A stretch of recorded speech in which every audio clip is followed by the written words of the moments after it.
Hi, I'm Dr Rangan Chatterjee, GP and author of The Stress Solution. I'm here because Get the Gloss have asked me to answer some of the common questions that my patients have about stress. So what does stress do to the body? Well, stress affects every single organ in our body because actually the stress response is designed to keep us safe. So it will affect our blood sugar, it will affect our brain, our skin, our immune system, and even our guts. You see, as a GP, 80% of what I see every single day is in some way related to stress. That includes things like anxiety, hormonal problems such as premenstrual syndrome, perimenopausal symptoms, menopausal symptoms, low mood, insomnia, even gut problems like irritable bowel syndrome can all be related to stress.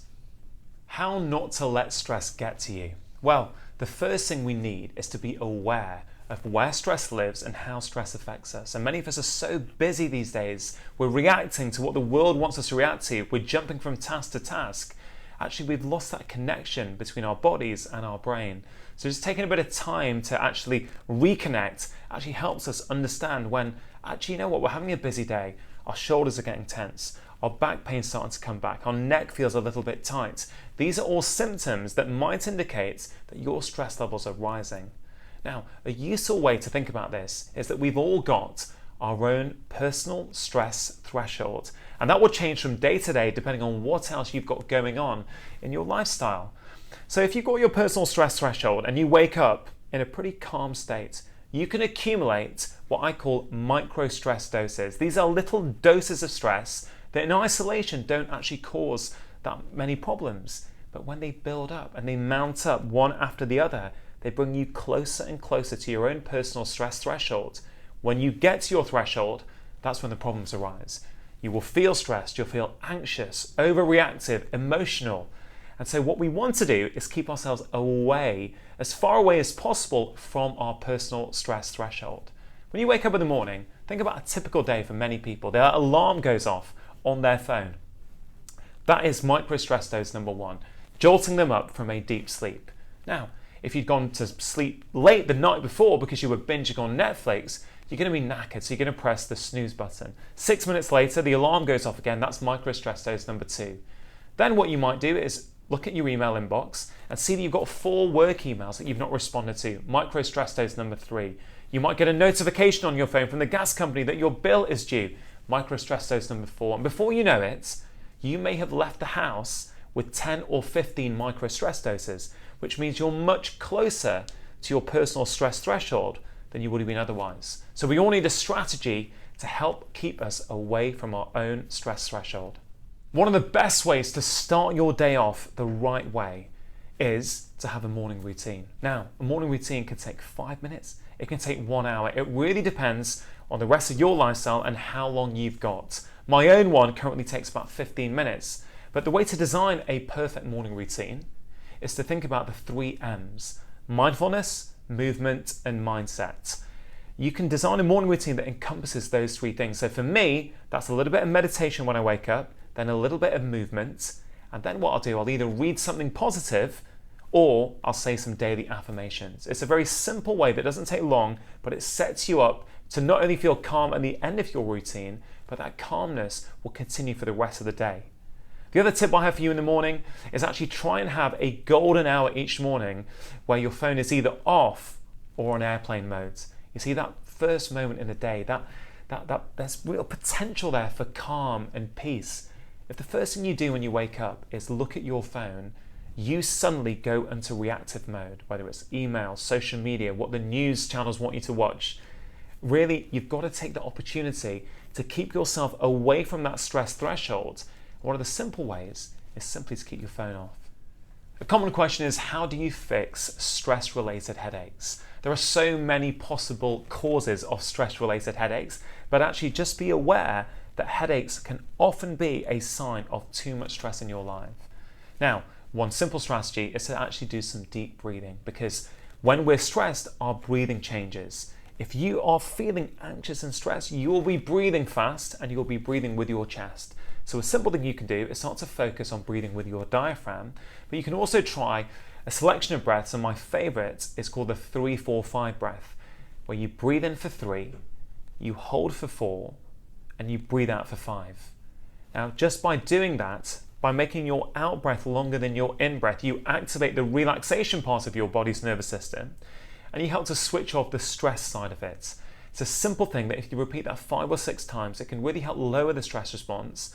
And often, if your headache is due to stress, you will start to feel a little bit better. Another tip for stress headaches is to go out and go for a walk. You see, these days we're looking at screens a lot. We're looking at laptops, phones, and I've seen that for many people doing that can actually cause headaches. So put your phone in your drawer, shut your laptop, and go outside for a walk for 10 or 15 minutes. And often you'll find that when you come back, your headache is much less than it was before you went. The other thing to think about with stress headaches is, has something in your body changed because you've been stressed? Have your shoulders got tight?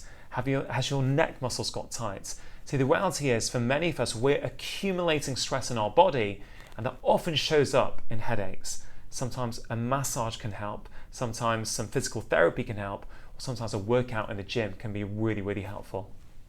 Can stress make hormonal symptoms such as PMS, perimenopause, or menopausal symptoms worse?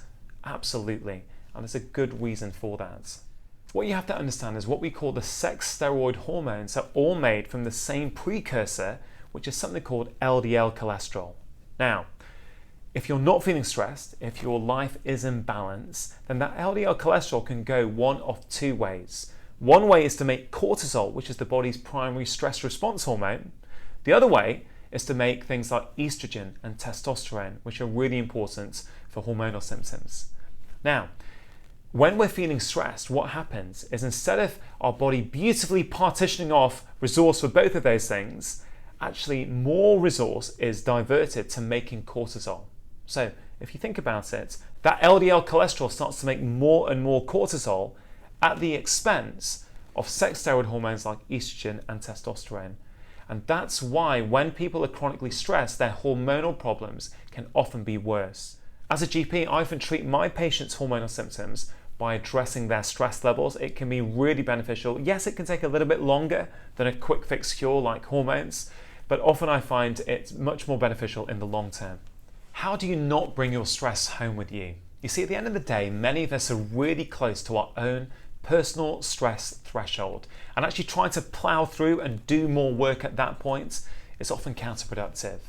You really want to think about that transition point between work and home, and can you shift out of the stress state and make sure by the time you arrive home you're in a much more relaxed state. So if you drive to work, let's say, maybe don't listen to the news on the way home, because it might G you up. There might be some sort of worrying stories that are happening in the world which isn't going to be good for your stress levels.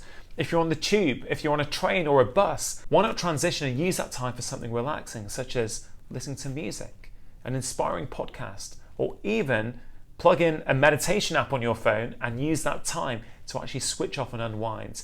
It's not only going to help you and your stress levels, but by the time you get home, if you've got children, if you've got a partner, your relationships with them are going to be much more meaningful and deep if you've actually managed to switch off from the stresses in the day. Many people use alcohol to help them unwind when they get home, and I understand that, because in the short term, yes, alcohol does help you de-stress, but the problem is there can be a knock-on consequence. Alcohol often will affect your levels of REM sleep, which is the deep form of restorative sleep, which actually we need to fully recharge. So I prefer people to use other things as opposed to alcohol to try and help them de-stress. Now, one thing you can think about doing when you get home is a very quick workout. It could be 2 minutes of skipping, 1 minute of star jumps, or you could put the music on high and actually do some sort of dancing as if no one's watching you. Because the reality is that the stress response in the body primes it for physical activity. That's what the stress response is there for, to help you run away from a predator. But the thing is, our email inbox, our to-do lists are stressing us out now. And actually, what do? We're still sat on our bums for another 6 hours afterwards. So a little short burst of exercise can be a really useful way of de-stressing you as soon as you get home. What are some of the best remedies that you can take for stress? Now, I always prefer that we address stress with our lifestyles, but there are a few supplements that I think can be useful for some people. Now, magnesium is known as the relaxation mineral, and studies are suggesting that many of us have suboptimal levels. So for some people, actually taking a high quality magnesium supplement can be incredibly beneficial. I've seen that with some female patients who struggle to sleep, have got menopausal symptoms, or actually just struggles to switch off in the evening. So that might be worth giving us a go. There's more and more research suggesting that actually the health of our gut can absolutely impact our stress levels.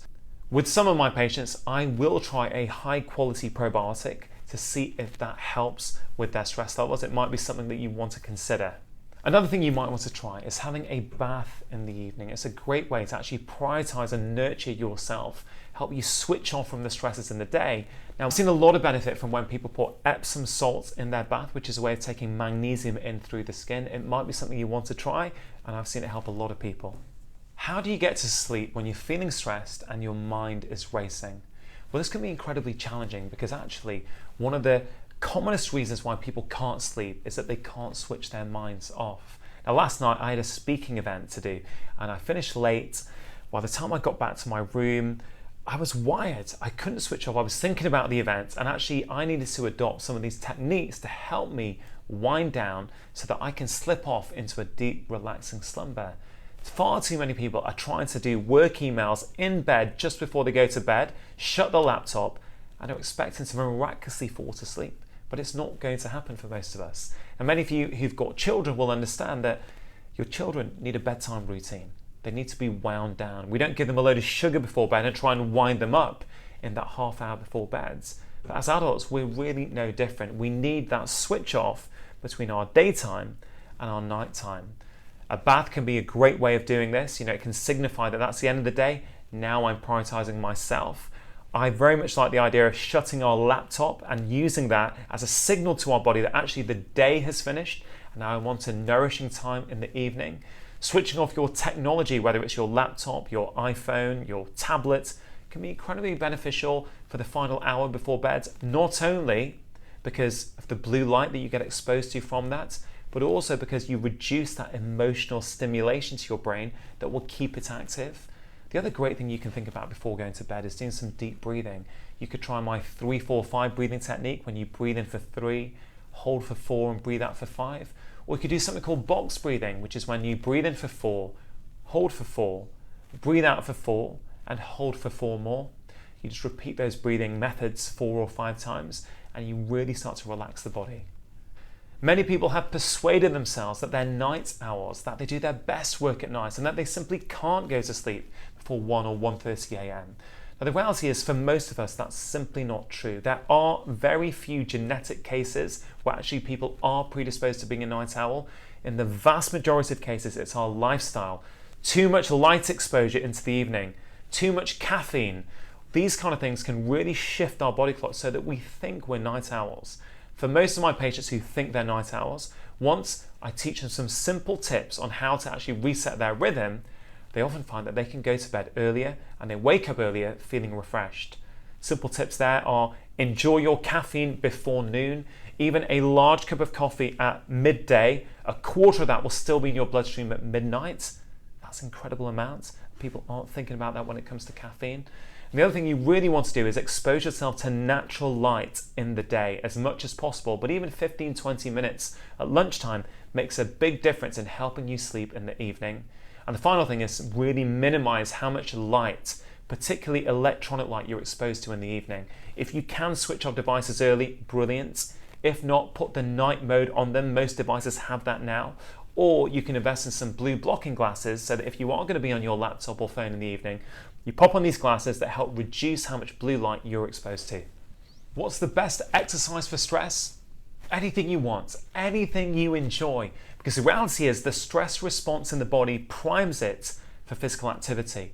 So you've got to give your body some of that physical activity. For some people, a 10-minute walk around the block will be enough. Some people want to do 20 press-ups. You can skip for 2 minutes. You can put the music on and dance. It really doesn't matter. But you want to get your body moving. And if you can laugh at the same time, so much the better. The great thing about exercise is it helps your body become more resilient to stress. Because when you exercise, the stress response hormones in your body, such as cortisol and adrenaline, go up. You're giving your stress response system a workout, which means when you are exposed to a stressor, actually you're much more resilient. That's why exercise is so beneficial to help you become more resilient. But exercise also helps you de-stress when you're feeling stressed. And that's because your body is expecting that physical activity. That's what the stress response is designed to do. I hope you found those tips useful. There are plenty more tips like those in my new book, The Stress Solution. Let me know in the comments below how you found them.